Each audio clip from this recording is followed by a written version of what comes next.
तो कैसे आप सब ठीक हैं। मैं आपके साथ शेयर करने लगी हूँ अलाइड स्कूल क्लास 2 की उर्दू का 98 पेज पे एक आपको दिया गया है लिखने के लिए कि आपकी अम्मी जान ने आपको कमरा साफ़ करने के लिए कहा है और आप कमरा साफ़ करने के लिए क्या करेंगे, 5 जुमलों में लिख के बताएं। तो ये मैं अब आपको बताती हूँ कि आपने इसको कैसे लिखना है।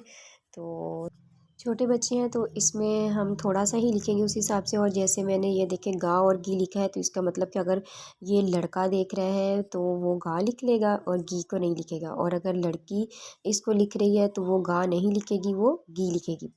सबसे पहले कमरे की सफाई उन्वान हमने दिया, मैंने लिखा है सबसे पहले मैं बिस्तर की चादर को दुरुस्त करूँगा या करूँगी। फिर नंबर 2 पे पूरे कमरे में झाड़ू लगाऊँगा या गी। यहाँ पे मैं नून गुना लगाना भूल गई थी, मैंने लगा दिया अब। उसके बाद है तमाम चीज़ों को उनकी मुनासिब जगह पर रखूँगा या गी। नंबर 4 कपड़े से हर चीज़ को अच्छी तरह साफ़ करूँगा या करूँगी। नंबर 5 कपड़े को तय लगाकर अलमारी में रखूँगा या गी। नंबर 6 या 6 भी आप कह सकते हो इंग्लिश में, उर्दू में, सॉरी मैं उर्दू पढ़ा रही थी तो मुझे उर्दू में बोलना चाहिए था।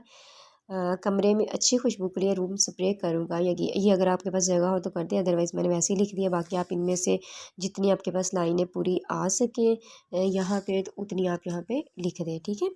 आई होप सो आपको ये भी पसंद आया होगा और आप इजीली इसको जो है वो लिख लेंगे।